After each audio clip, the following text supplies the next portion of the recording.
ব্রিটিশরাই ভারতবর্ষ দখল করার আগে প্রায় 700-800 বছর ভারতবর্ষে শাসন করেছে মুসলমানরা। ভারতবর্ষের রাজত্ব ছিল মুসলমানদের হাতে। এই জন্য গোটা ভারতবর্ষের যে জাতীয় শিক্ষা ব্যবস্থা, সেই শিক্ষা ব্যবস্থা ছিল ইসলাম ধর্ম ভিত্তিক শিক্ষা ব্যবস্থা, কোরআন সুন্নাহ ভিত্তিক শিক্ষা ব্যবস্থাই ছিল গোটা ভারতবর্ষের জাতীয় শিক্ষা ব্যবস্থা। এইখানে এই শিক্ষা প্রতিষ্ঠান, এই জাতীয় শিক্ষা প্রতিষ্ঠান ভারতবর্ষে এত ব্যাপকতা লাভ করেছিল, এক বাংলা অঞ্চলে ব্রিটিশরা যখন ভারতবর্ষ দখল করে তার প্রাক্তন উপমহাদেশ, এই ভারত উপমহাদেশে 1947 সনের পূর্বে প্রায় 200 বছর 7 সমুদ্র 13 নদীর ওপার থেকে ব্রিটিশ ইংরেজরা এই ভারতবর্ষে এসে তারা প্রায় 200-150 বছর মেহনত করে তারা এখানে তাদের একটা অবস্থান তৈরি করেছে, তাদের শক্তি অর্জন করেছে এবং একটা পর্যায়ে গোটা ভারতবর্ষে তাদের কর্তৃত্ব এবং রাজত্ব দ্বারা প্রতিষ্ঠিত করতে সক্ষম হয়েছে। সেই ক্ষেত্রে একদিকে ছিল তাদের কৌশল, একদিকে তাদের ছিল সুদূর প্রসারী পরিকল্পনা, আরেকদিকে ছিল তার আগে এই ভারতবর্ষের রাজত্ব ছিল মুসলমানদের হাতে।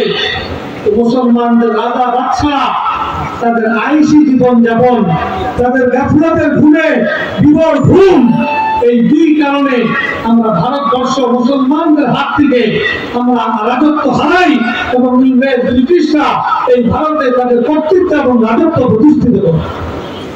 ইংরেজরা যখন এই ভারতে তাদের রাজত্ব এবং কর্তৃত্ব প্রতিষ্ঠিত করে তখন তারা গোটা ভারতবর্ষকে মুসলমান এবং ইসলাম শূন্য করা ষড়যন্ত্র এবং পরিকল্পনা নিয়ে আগানোর পরিকল্পনা তারা গ্রহণ করে। এই পরিকল্পনা বাস্তবায়নে তারা প্রথম টার্গেট করে এই ভারতবর্ষের তৎকালীন যে শিক্ষা ব্যবস্থা ছিল, এই শিক্ষা ব্যবস্থাটাকেই তারা প্রধান টার্গেটে পরিণত করে। ব্রিটিশরাই ভারতবর্ষ দখল করার আগে প্রায় 700-800 বছর ভারতবর্ষে শাসন করেছে মুসলমানরা। ভারতবর্ষের রাজত্ব ছিল মুসলমানদের হাতে। এই জন্য গোটা ভারতবর্ষের যে জাতীয় শিক্ষা ব্যবস্থা, সেই শিক্ষা ব্যবস্থা ছিল ইসলাম ধর্ম ভিত্তিক শিক্ষা ব্যবস্থা, কোরআন সুন্নাহ ভিত্তিক শিক্ষা ব্যবস্থাই ছিল গোটা ভারতবর্ষের জাতীয় শিক্ষা ব্যবস্থা। এইখানে এই শিক্ষা প্রতিষ্ঠান, এই জাতীয় শিক্ষা প্রতিষ্ঠান ভারতবর্ষে এত ব্যাপকতা লাভ করেছিল, এক বাংলা অঞ্চলে ব্রিটিশরা যখন ভারতবর্ষ দখল করে তার প্রাককালে, তার পূর্ব মুহূর্তে এক বাংলা অঞ্চল বলা হয় ওই অঞ্চলকে, যেই অঞ্চলের মানুষের মাতৃভাষা হলো বাংলা ছিল। এটার মধ্যে 1 নম্বর হলো বাংলাদেশ। গোটা বাংলাদেশের মানুষের মাতৃভাষা হলো বাংলা। এর সাথে পশ্চিমবঙ্গ ভারতের, ওইখানেরও মানুষের মাতৃভাষা হলো বাংলা। এইদিকে আমাদের সিলেটের ওপারে আসাম এবং আরো কিছু এলাকা, ওইখানেরও মানুষের মাতৃভাষা হলো বাংলা। এই গোটা অঞ্চল হলো বাংলা অঞ্চল। এই গোটা অঞ্চলের মানুষের মাতৃভাষা হলো বাংলা ভাষা। এই বাংলা অঞ্চলে ব্রিটিশরাই ভারতবর্ষ দখল করার প্রাককালে শুধুমাত্র বাংলা অঞ্চলে ছিল 80,000 শিক্ষা প্রতিষ্ঠান। এইরকম এক ব্যাপক শিক্ষা ব্যবস্থা গোটা ভারতবর্ষে চলমান ছিল, আর যার মূল ভিত্তি ছিল ইসলাম, যার মূল বুনিয়াদ ছিল কোরআন সুন্নাহ। ব্রিটিশরা তারা ভারতবর্ষকে দখল করার পরে তারা তাদের মূল পরিকল্পনা আনলো, তারা ষড়যন্ত্র করলো গোটা ভারতবর্ষকে ইসলাম শূন্য করার জন্য। ইসলাম শূন্য করতে হলে তারা 1 নম্বর টার্গেট করলো শিক্ষা ব্যবস্থাকে। কোরআন সুন্নাহ ভিত্তিক ইসলাম ধর্ম ভিত্তিক যে শিক্ষা ব্যবস্থা চলমান ছিল, এই শিক্ষা ব্যবস্থাকে সমূলে ধ্বংস করা, আরেকদিকে ধর্মহীন সেকুলার শিক্ষা ব্যবস্থা ভারতবর্ষে চাপিয়ে দেওয়া, এটা ছিল তার ষড়যন্ত্রের, ব্রিটিশদের ষড়যন্ত্রের মূল একটা বিষয়। তো তারা এই বিষয়ে অনেকটা সফলতা অর্জন করলো। একদিকে তৎকালীন সময়ে পরিচালিত কোরআন সুন্নাহ ভিত্তিক ইসলাম ভিত্তিক যে শিক্ষা ব্যবস্থা, হাজার হাজার নয় গোটা ভারতবর্ষে লাখ লাখ শিক্ষা প্রতিষ্ঠান ছিল, সেই সকল শিক্ষা প্রতিষ্ঠান তারা মুহূর্তের মধ্যে তারা সব বন্ধ করে দিল, ধ্বংস করে দিল। এভাবে ওই প্রতিষ্ঠানগুলো তৎকালীন সময়ে ওয়াক্ফ সম্পত্তির মাধ্যমে পরিচালিত ছিল। সেই সব ওয়াক্ফ সম্পত্তি ভারত সরকার, ইংরেজ সরকার তারা বাজেয়াপ্ত করার মাধ্যমে মুহূর্তের মধ্যে গোটা ভারতের এই শিক্ষা ব্যবস্থা, যেটা শত শত বছর থেকে চলমান ছিল, যেটা পর্যায়ক্রমে উন্নতি এবং মজবুত হওয়ার দিকে অগ্রসর হচ্ছিল, সেই শিক্ষা ব্যবস্থাকে তারা সমূলে ধ্বংস করে দিল। অপরদিকে তারা ভারতবর্ষে দেশের মধ্যে একটা শিক্ষা ব্যবস্থা তো থাকতে হবে।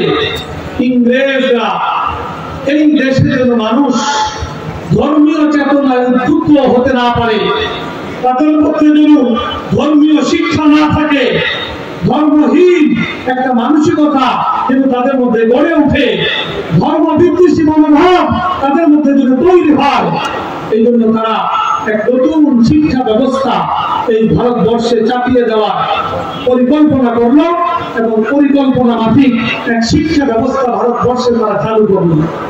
যেই শিক্ষা ব্যবস্থা সম্পর্কে ইংরেজরাই মন্তব্য করলো যে আমরা ভারতবর্ষে এমন এক শিক্ষা ব্যবস্থা চালু করেছি, এই শিক্ষায় যারা শিক্ষিত হবে তারা চেহারা সুরাত আকার আকৃতিতে ভারতীয় হয়েও তার চিন্তা চেতনা এবং মন মস্তিষ্ক হবে ইংরেজ। এইরকম এক শিক্ষা ব্যবস্থা তারা ভারতবর্ষে চালু করবে।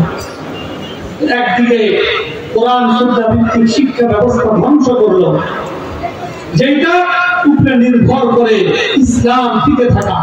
আল্লাহ রাসূল সুস্পষ্টভাবে ঘোষণা করেছেন, যতক্ষণ পর্যন্ত তোমরা কোরআন এবং সুন্নাহকে মজবুতভাবে আঁকড়ে থাকবে, ততক্ষণ পর্যন্ত তোমরা হক থেকে বিচ্যুত হবে না, গুমরাহির পথে চলবে না, তোমরা গুমরাহি থেকে নিজেদেরকে হেফাজত রাখতে পারবে। এর সুস্পষ্ট ব্যবস্থাগত হলো কোরআন সুন্নাহকে মজবুতভাবে আঁকড়ে ধরা। আমরা বিষয়টা যতটা না বুঝি, আমাদের দুশমন তারা এই বিষয়টাকে আরো অনেক বেশি গবেষণা করে।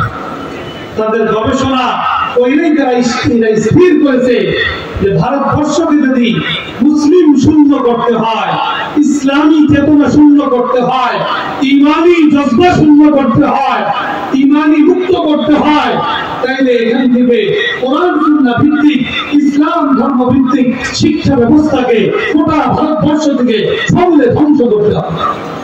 এর বিপরীতে ধর্মহীন সেকুলার শিক্ষা ব্যবস্থা এই অঞ্চলে এটাকে বাস্তবায়ন করতে হবে, চাপিয়ে দিতে হবে। ইংরেজরা এই দুই ব্যবস্থা, একদিকে কোরআন সুন্নাহ ভিত্তিক শিক্ষা ব্যবস্থাকে বন্ধ করলো, আরেকদিকে ধর্মহীন সেকুলার শিক্ষা ব্যবস্থা এই ভারতবর্ষে চালু করলো। এই দুয়ের ফলশ্রুতিতে ভারতবর্ষের অবস্থা আস্তে আস্তে নাজুক দিকে যাইতে লাগলো। মানুষ ইসলাম সম্পর্কে জানার তাদের কোনো পন্থা, কোনো ব্যবস্থা থাকলো না। এইরকম অবস্থার মধ্যে তৎকালীন আমাদের আকাবিরিন বুজুর্গানে দ্বীন তারা অত্যন্ত চিন্তিত হয়ে পড়লেন, পেরেশান হয়ে পড়লেন। যদি এই